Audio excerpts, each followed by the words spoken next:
Hi Monica, how are you? So it looks like we're going to be changing shifts, so I'm just going to give you a quick summary of Mrs. Brown and her current case.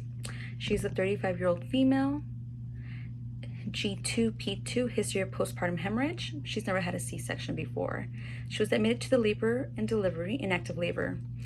She just had a vaginal delivery, baby boy, infant, weighing 9 pounds 3 ounces after a total of 15 hours of labor, and a 3-hour second stage with vacuum assisted delivery in a midline episiotomy.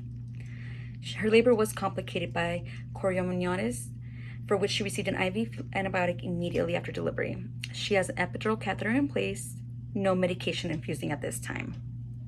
Vital signs, we're monitoring her BP. It is 132/72, heart rate 96, respirations 12. It looks like she has an IV, Pitocin 20 units infusing, stage 0.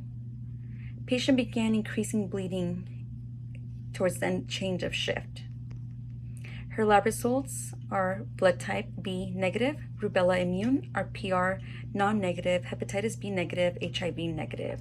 She has a history of asthma and uses inhaler. She's found to have excessive blood on her chucks and pads and peri-pads. She requires an evaluation of her blood loss, initiation of postpartum hemorrhage protocol.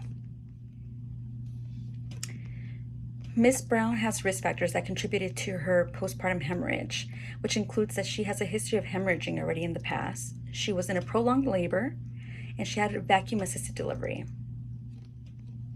Yes, you're right. She may be experiencing a hypovolemic shock, so we need to make sure that we assess her vital signs. We need to massage the fundus, administer oxytocin, administer oxygen, and administer IV fluids.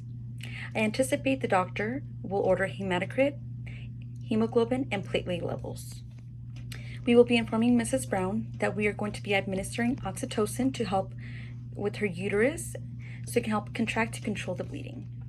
We will be measuring her peri-pads to weigh the amount of the blood saturated in the pads. Doctor has prescribed carboprost as well for Mrs. Brown. However, she has a history of asthma and she is currently using an inhaler, so we will reach out to the doctor. What I'm concerned about is that Mrs. Brown's temperature is 38.7 degrees Celsius.